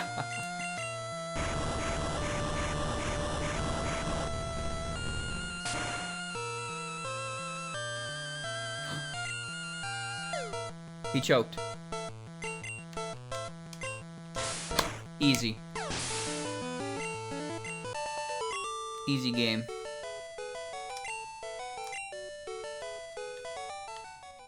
Gotta loosen me up. I'm ready for Charizard Elite. Charlie, need more practice. But hey, you know that. I'm out of here. Smell ya.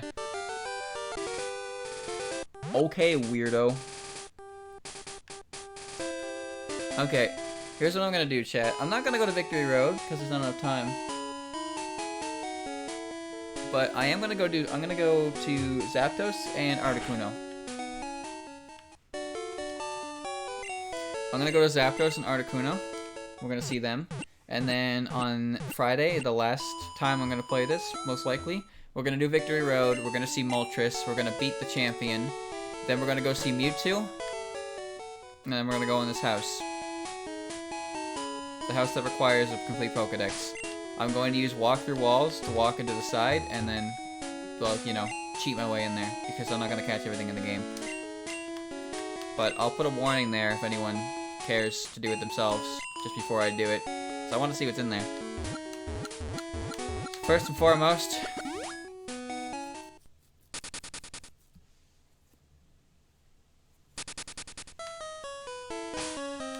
YouTube removing community captions. Have they gone through with that yet? I thought the backlash was enough to get them to fuck off. But I've been wrong before.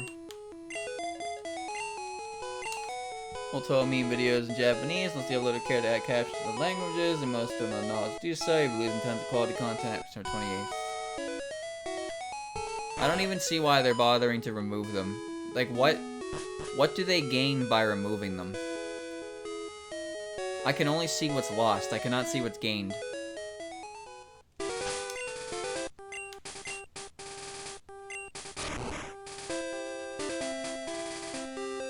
I gotta battle a bunch of shitty trainers. Automated mid-roll ads because Twitch isn't meeting ad revenue expectations. Well,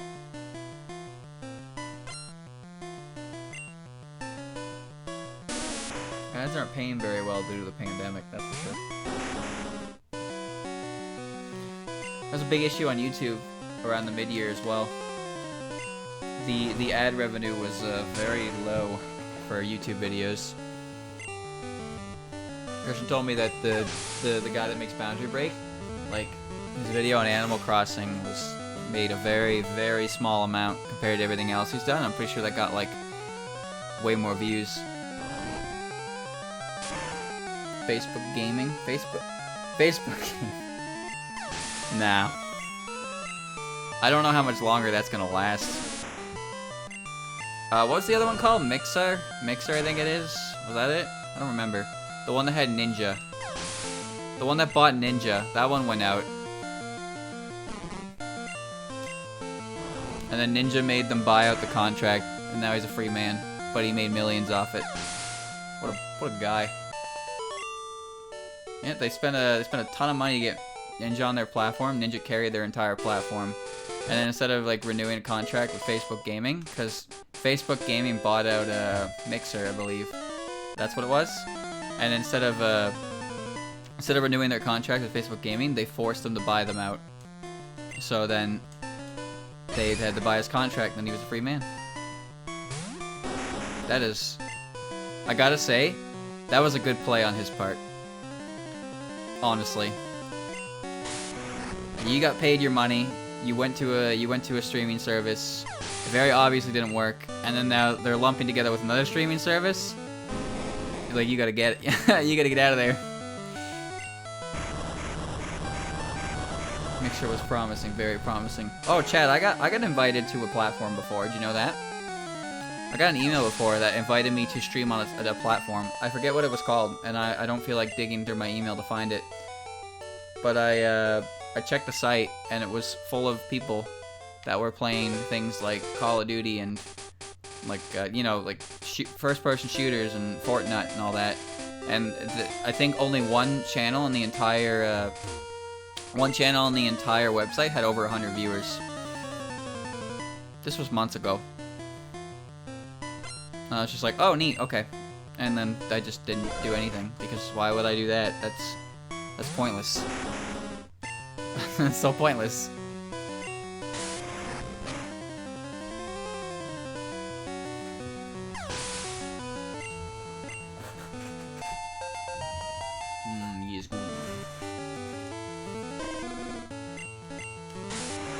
Yeah, Ninja did make a lot of money from that because they spent $1 million to get him on Mixer, and then he was one of the only streamers on Mixer that anyone ever went there for, and then he got even more money with the contract buyout.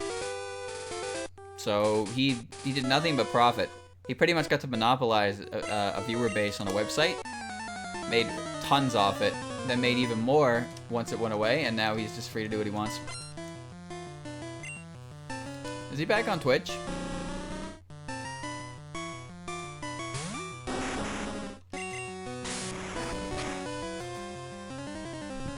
Yep, okay, I assume he'd just come back on Twitch because he probably sees it as the most stable of all the streaming platforms. Like, it's a risky venture to invest in new platforms. We've talked about earlier Toho Cannonball, how Toho Cannonball, the Toho Gacha game that's been out for a year, is shutting down at mid-October, and a lot of people are pretty bummed about that, especially the ones that spent real money on it, an unhealthy amount of real money on it. So like investing in new things is risky. It's a risky venture because if they not profitable, then they close down, and then you don't get anything out of it, right? And in the case of a gacha game, it's just like, wow, all that time and money you spent, bye. That's why the ones like Granblue that have been around for so long and will continue to be around for a very long time, considering it's like 5 years old and still has advertisements paying for it. That's one of the biggest gacha games ever created. That's a safe one to start playing. That one's probably not going anywhere for a while. But a friend of mine also played one for Tales. Tales of Links or something, I think it was. That game got closed down. And it's just like, well shit, now what? Oh right, yeah, Valorant. I forgot about that game. There's always some game that everyone's streaming. They're all streaming it for one reason or another.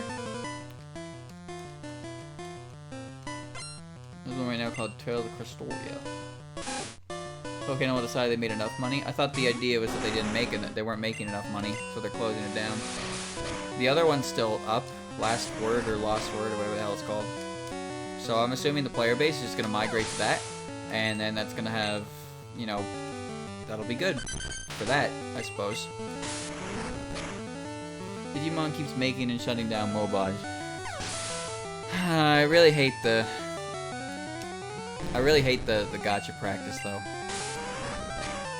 It's so popular and profitable, but then when they make them and they don't turn an enormous profit, then they just shut down. Because it's not about individual people spending money, or sorry, it's not about a group of people spending small amounts of money, it's about certain individuals spending an unhealthy amount of money that funds the game's economy.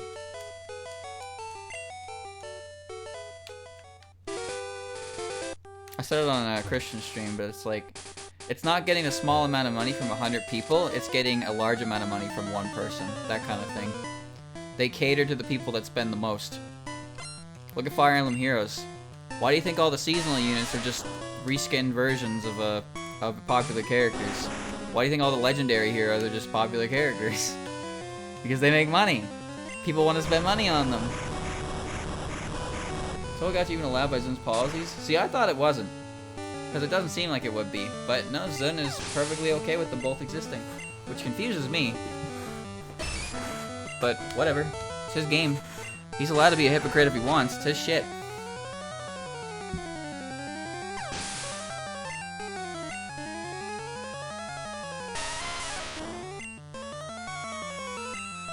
Yeah, Fire Emblem Heroes, like, there are characters that don't exist yet in Fire Emblem Heroes.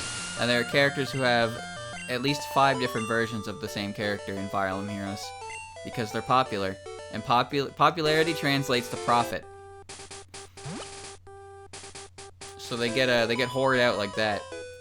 You guys like Camilla? You guys like her Double D Robertsons? Here you go. You can have it in a swimsuit. You can have it in a bunny outfit. You can have it in whatever form you want. Because we know that you're going to spend an unhealthy amount of money to get it.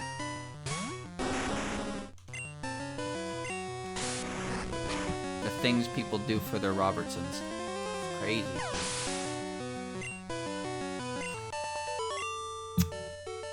Pokemon Masters is barely a game.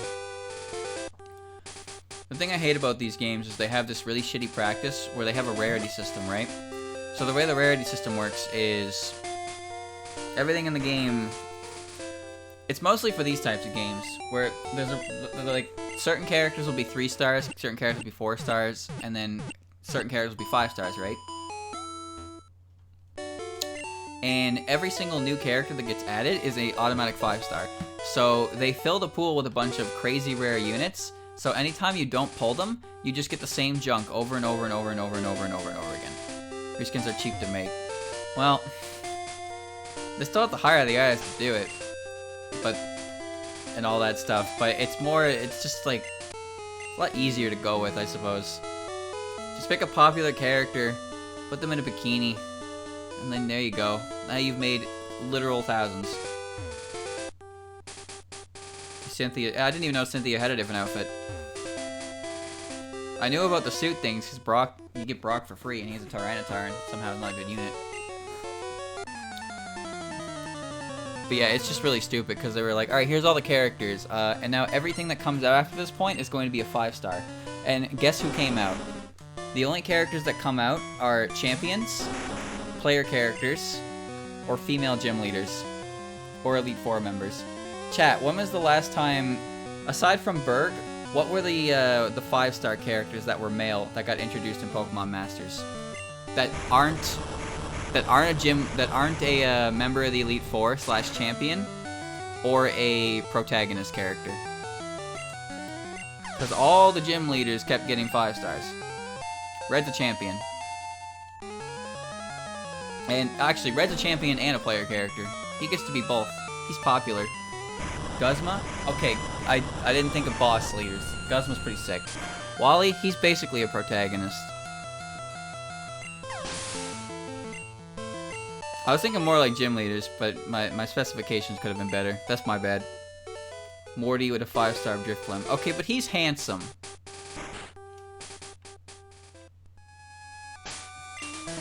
Alright. I want to be fast. Speed to run.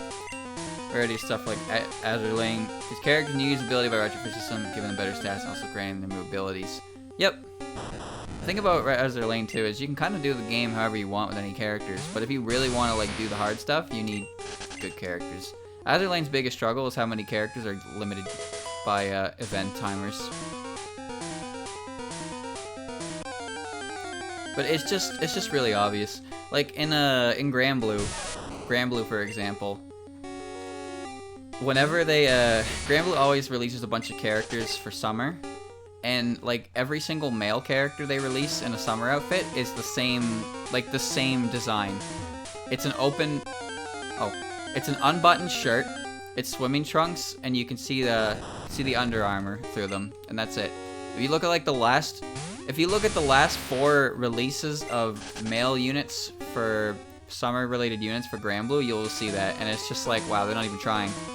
But then you get to the females, and you've got like the most complex designs for bikinis you can ever hope to think of. And it's just like, okay. Alright. Masters is barely a game. I stopped enjoying it pretty fast. I don't need to be in here, because I think Thunder's the only TM in here.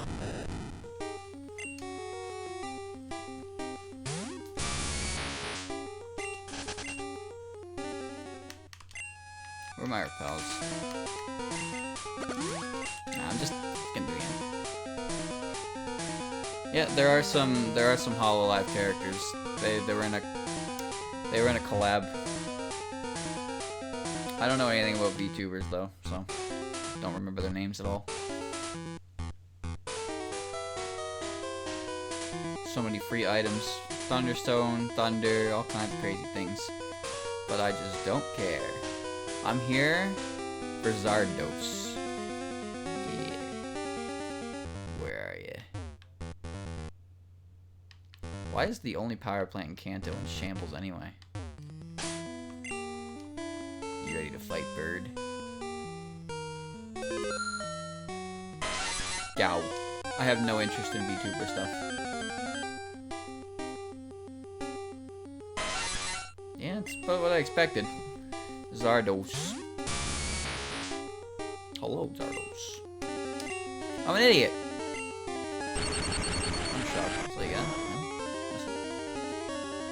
Is that the best you have? Wait, no, you're a fire electric. That wasn't a very smart play. Crit. What was Earthquake? You do.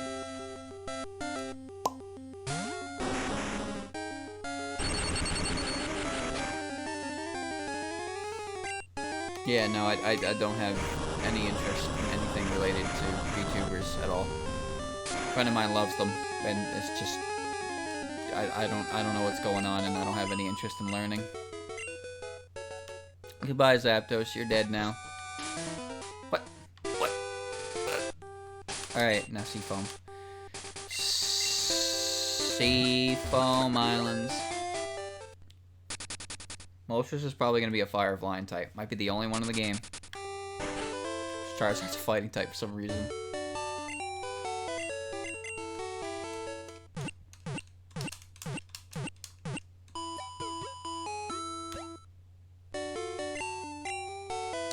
Let's see if I remember how to do Seafoam Islands. Trick question, I don't.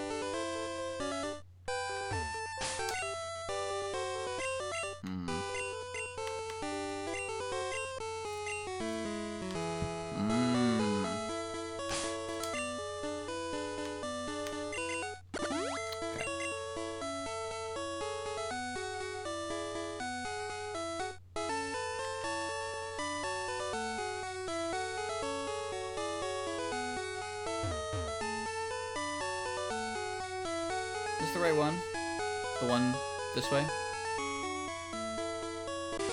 I'm sure this is correct.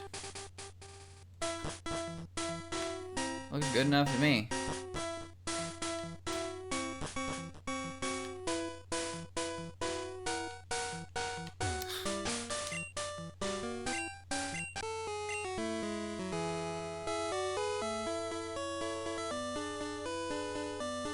Yeah, it sure would be nice if I knew where I was going. What? No! Let me go! Well, here I am now.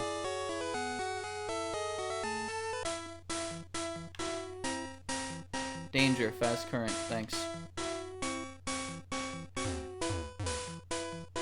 Ah, why are you posting A's?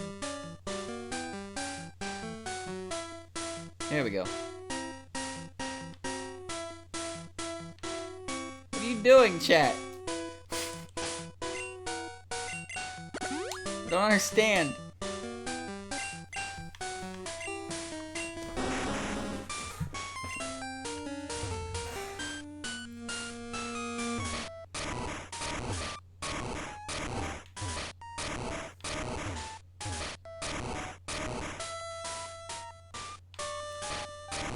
Oh, this is definitely cause for concern.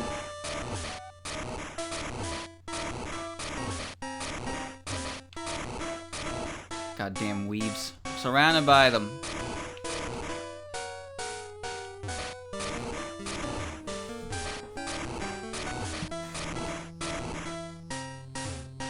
Says me. I'm not the one simping over VTubers.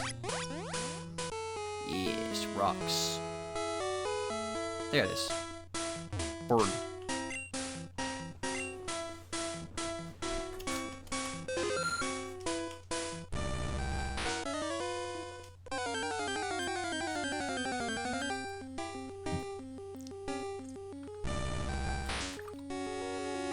Articuno.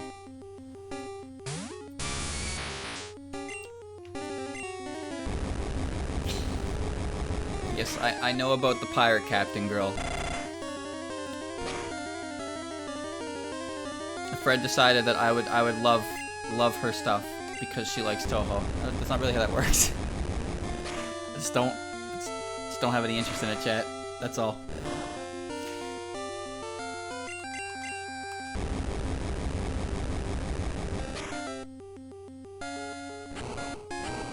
And Zapdos had Ember. You got Flamethrower? You were way better. I don't even want kill it. Zun. That's pretty sick.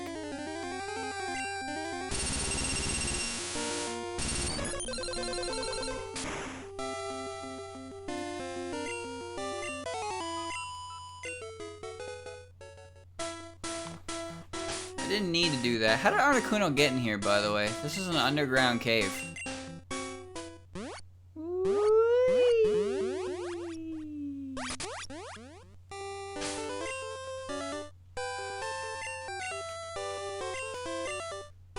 What's left? Just Victory Road, huh? Yeah, not much.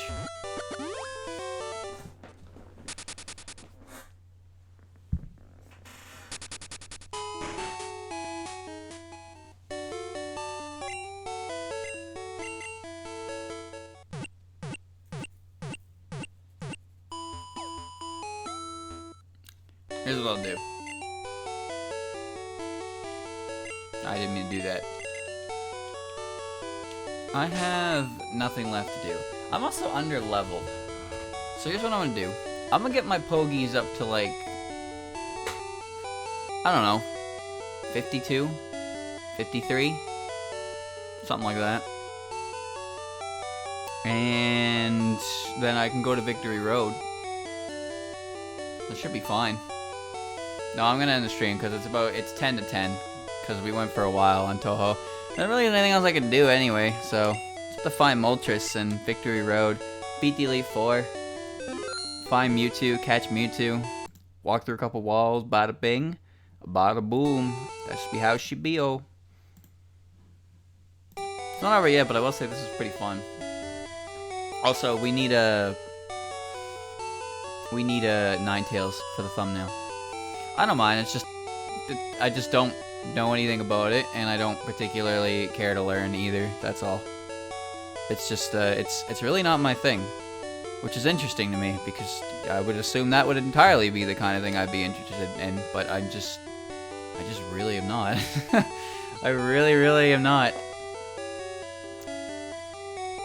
Maybe it's because I can't understand what the hell they're saying until English translations come out, but, like, I'm pretty simple when it comes to entertainment. I like Vinny and the way he just plays games. I don't really need a 3D character mobcat staring at me. I'm good. But yeah, that's all preference. I'm not gonna sit here and shit on it because that's stupid and kind of sad. You can enjoy what you want. It's just not the kind of thing I'm into. That's all. As long as people understand and respect that, and I will completely understand and respect why they like it themselves. Mutual understanding. 3. Okay. So, yeah. Next time will be the end of Charizard. And I really want to look into this Smashburt game that's coming out on Wednesday, I think? No, Thursday. And start that on next Monday, because that sounds really cool. And I really do want to see what that's about. But before I jump the gun, we will finish off Charizard on Friday. Definitely, for sure.